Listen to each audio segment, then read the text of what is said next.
Yeah. Go ahead and call the FARGODOME Authority meeting September 24th. First would be to approve the agenda, which is in front of you. We do have one addition from Rob, and that's a sole source request for ICS contracting.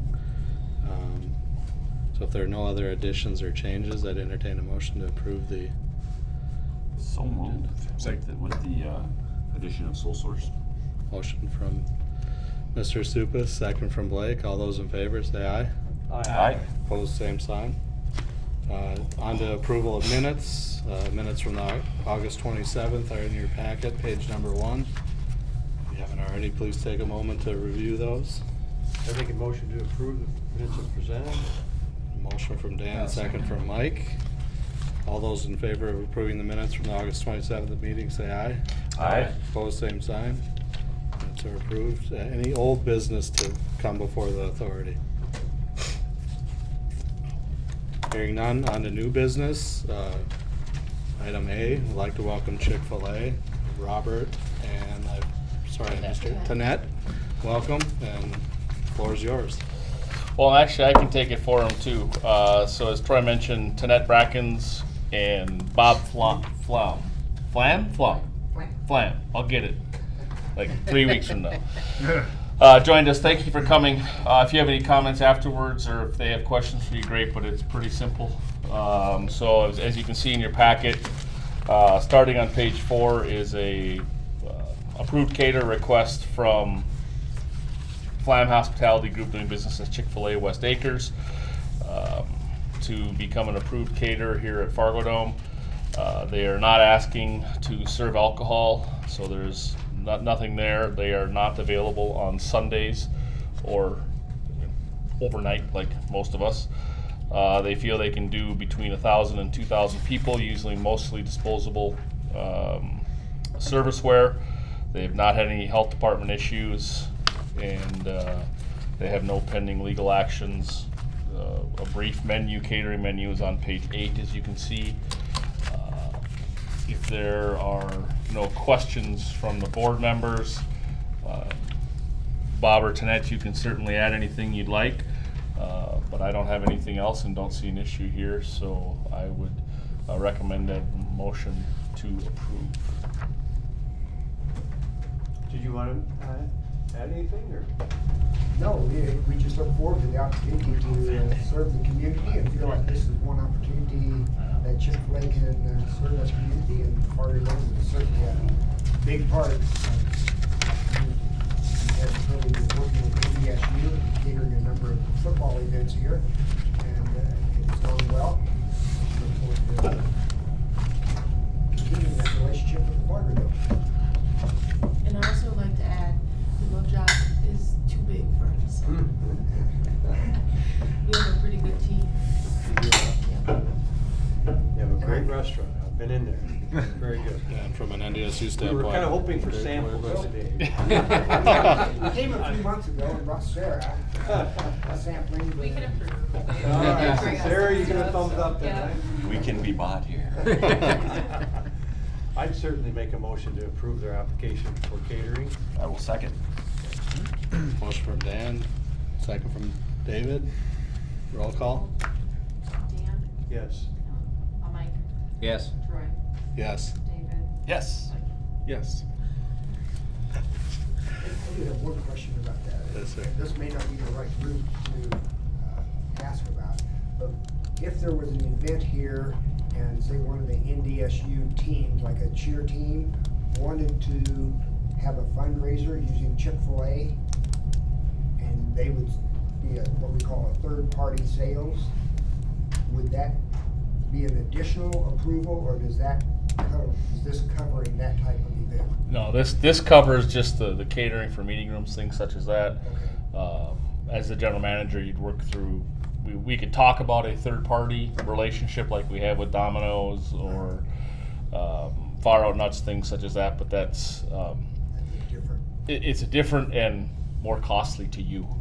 Right, I would expect that. You know, as the FARGODOME controls all food and beverage rights of the building, so we have the approval on that. So we can definitely have those conversations at a different time, and then eventually it could come to the authority level, depending if we added it or approving agreement or some things like that. But typically that's just directly with the management. Yep. You're welcome to stay if you want. It's a very exciting and interesting meeting, but you are also free to leave if you have other things to get to as well. We all have busy lives. So we appreciate Thank you. the gentleman's support. Yes, and thank you. look forward to serving you in the future. Thanks for coming. Thank you. So our name, Chick-fil-A name would get put on a list for other caterers? Yep. Yeah, well, it'll update. We'll update our catering list. We'll put it onto the list that goes out. It'll be up onto the website. Okay. Is it necessary to leave like brochures? I brought some. If you want to, you can, and I'll give them to Ari and Amanda when she comes back from maternity leave and go from there. Absolutely. You can just leave them right there and we'll grab them if you want.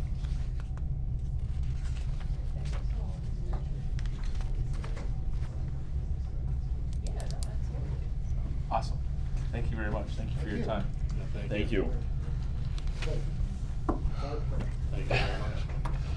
All right, with the rest of it, just real quick, I don't know if all of you saw the article in the Fargo Forum here about a week and a half ago or so that Vern Bennett is ill at home, has kind of come under hospice care.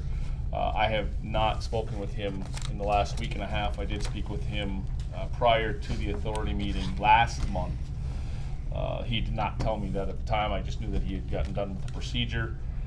So I kind of left him alone right now, and we'll reach out to him after the coming weeks, is allowing him to get some of his affairs in order if he is, or just to see what his plans are. I do know that in that article it stated he was taking care of county duties as well. So just holding him in our thoughts. Moving on then to the financials. They would be on page 9 for the month of August. On the left-hand side of the paper, as usual, August is it's black and white, so we can't call it a red month, but we'll call it a negative month.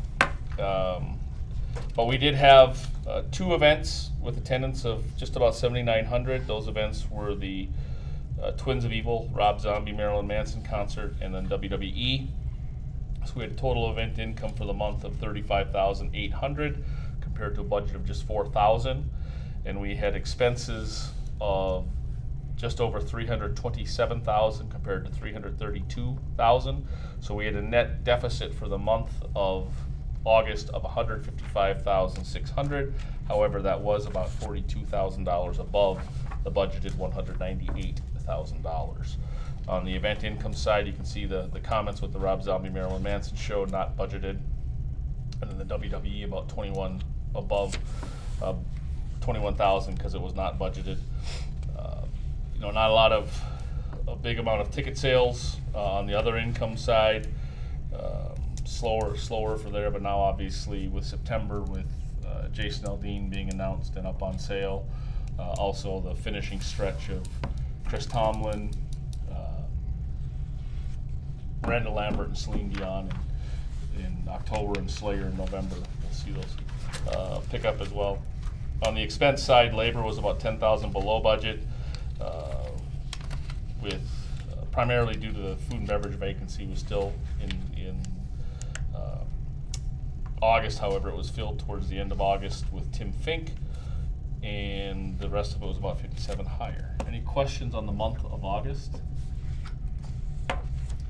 Year to date, then on the right-hand side, 72 events, attendance of 276,500. Compared to a budget of $282,000. Total event income of just about $1,693,000, or about $9,000 above the $1,683,000 budget. We have had budgeted expenses of $2,660,000. Our actual expenses are about $40,000 below budget at $2,619,000. See how I changed that up there? I want to make it a little different for you. So that actually leaves us through August with a net surplus of $184,000, which is about $122,000 above our budget of $62,000. Not a lot of events, not a lot changed on the annual stuff, so happy to go through it if you want. Just point out that we now have 4 budgeted 4 actuals versus 4 budgeted concerts. We have 2 additional concerts in our budget to run through September through December. However, we do have Miranda Lambert, Bob Seger, which was this past week or 2 weeks ago, Celine Dion, and Slayer Primus, which I know Blake has put in his request for like 30 tickets. I think he said something about a birthday party for you. Not really sure. Lauren likes. Any questions on the financials? Mr. Chair, I'll make a motion to approve the August month-to-date and year-to-date financials as presented. Second that? Motion from Blake, second from David, to approve the financials. Roll call. Dan, Yes. Mike, Yes. Troy, Yes. David. Yes. Yes. Okay. Past events? Past events then on page 19 since our last meeting, which I believe was August 27th. Right after Labor Day, we kicked off the football season. Fargo North was in here with the game versus Dickinson as their field is getting a new football turf put on. That was on Friday the 6th. And then we had the home opener, NDSU football against UND, victorious of course. Great crowd, just shy of 19,000 people. Rain did not seem to keep the tailgaters away. There seemed to be a festive atmosphere out there.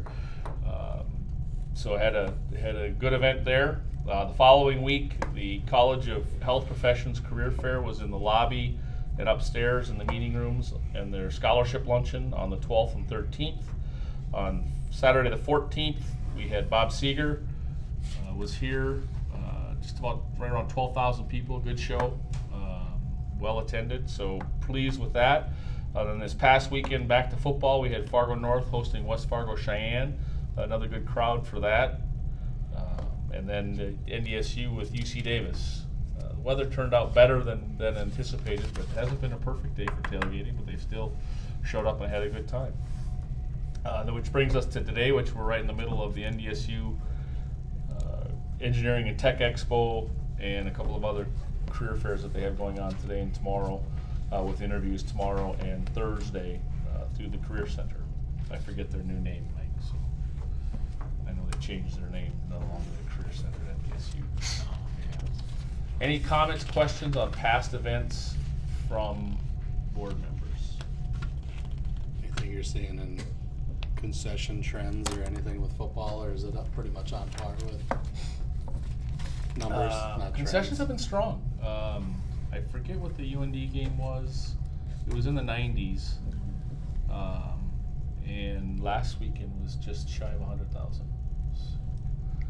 The computer said 100,000, the cash said 99,970. So when Casey comes back tomorrow, I'll have a little conversation with her about why she shut down so She already early. gets back. Joking, of course, but yeah. So it's been good. We've seen good things with that. Moving forward, then this weekend, Lisbon Youth Football is in for a day of youth football games on Sunday the 29th. Then the following weekend, October 4th and 5th, we actually have our, I think, one and only off weekend for the fall. We'll get right back in it. Very, very busy upcoming October with Chris Tomlin on Thursday the 10th, then NDSU's homecoming versus Northern Iowa on Saturday the 12th, a full day of youth football on Sunday the 13th, Miranda Lambert in the South End concert on Thursday the 17th of October, with NDSU football versus Missouri State on Saturday the 19th, more youth football, another full day of games, 12 or 13 games on Sunday the 20th, and then the big one, Arts and Craft Fair, which I think this is around its 4th or 5th year here. We'll start moving in on Thursday the 24th of October and having their event on the 24th and 25th, taking up to our next meeting, which is on the 29th, which is right before Celine Dion, and then right back into high school football on October 31st at 12 noon. So we've got a very, very busy time coming up, and our football turf mechanical system will be getting used heavily every week for the next several weeks. questions on upcoming events, past events, fictitious events, event wish list? Nothing?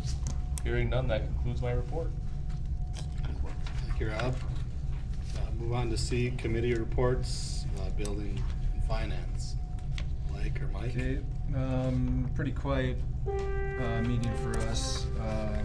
We heard the financials. The ticketing RFP, our ticketing contract comes due next year with Pacquiolin. And Susan's just being proactive on putting out a timeline for the RFP process so we can approve, either renew with them or go with someone else by the time the budget season comes around. There's kind of only two players out there that can handle our volume, one Pacquiolin and Ticketmaster, so that process is underway. Excuse me, are they looking at doing a combined, Yes. with the Civic? Okay. We will wrap the Civic Center yeah, okay. yep. into it, yes. Good. Project updates, just again, the family rooms up here, completion date middle of October, so that's coming soon. See, the plastic came down. Right, yes. A Yeah. little bit of a mad rush Is it going in on. town? I thought that was Hours. scheduled? It is Couple weeks. on schedule to meet the printed contract date.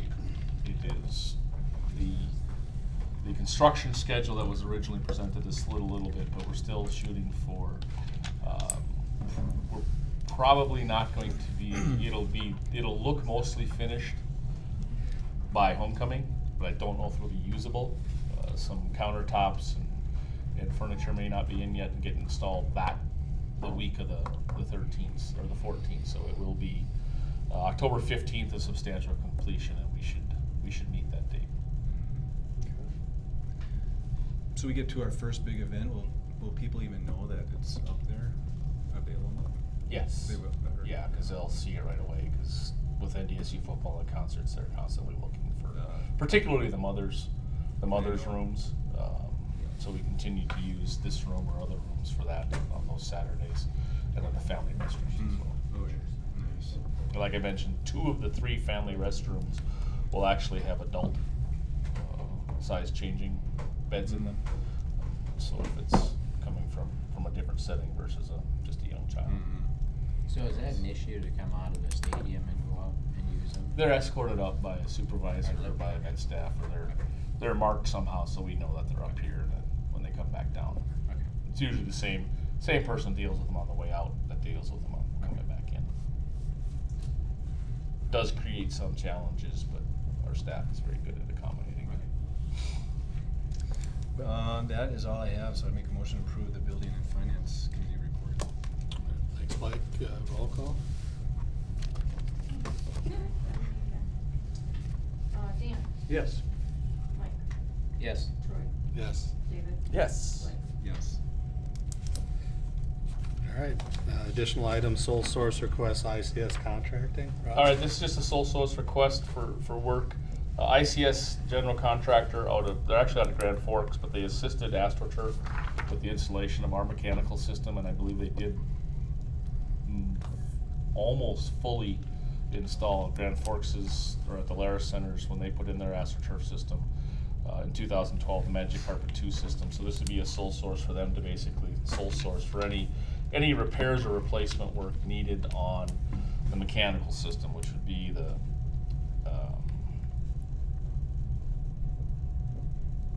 I have it written here, I'm trying to find it. The motors, the pumps, the chains, gears, belts, cobs, winches, that deal with it, pulling it in and out. They've worked on it for 7 years. They're very familiar with the system. I can't remember if we discussed or not, we had a little bit of an issue with it in August where we had one of the chains break, one of the big chains break on it. However, that wasn't the root cause. The root cause appeared to be a motor going out that drives the gears, that drives the chain. That chain is not readily available. We had to overnight some chain from Motion Industries out of Arkansas or Alabama, as well as from AstroTurf in Georgia. But it got here in time. Everything happened, so we were able to move the turf and have WWE. But it's those types of things, as the system is 7 and 8 years old, so that we can respond quickly with that. I think it's prudent to have this system, or have this in place. So they work on it now? Or we don't? They have worked on it, yes. Okay. Yes, they are familiar with it, they've come down and worked, and we've always, it's always been below the purchasing guidelines. Some of the things now, just in the off chance that you don't go and buy a chain with sprockets this size at the Max? at max. No, they do not have Yeah. them, so. Is it an annual maintenance or just as needed? There's a little bit of annual stuff that we have that they've come in and inspected, and again, those stay within the purchasing guidelines. But as we move forward here, there may be some things that have to come through on it as needed, that to be able to move quicker on it, we'd like to have this in place already. Especially hearing what you just said about a lot of it. Exactly, that's kind of the point is, it is very, very dependent on, or our building schedule's very dependent on that system working the way it's supposed to work. And they have come down recently and watched one of the last conversions, and everything seems to be working as it should. You need a motion to approve sole source for Yes. ICS contracting? Yes, please. Mike, you feeling it? It's right in your wheelhouse, Mike. Okay. There we A go. motion from Mike. Is I'll there a second. second? Second from David. Roll call? Dan, Yes. Mike, Yes. Troy, Yes. David. Yes. Blake. Yes. Just one set down. You're the one dissenting vote. Any other items? For the good of the order? That's all I If they're got. none, we'll adjourn. Thank you. Good work.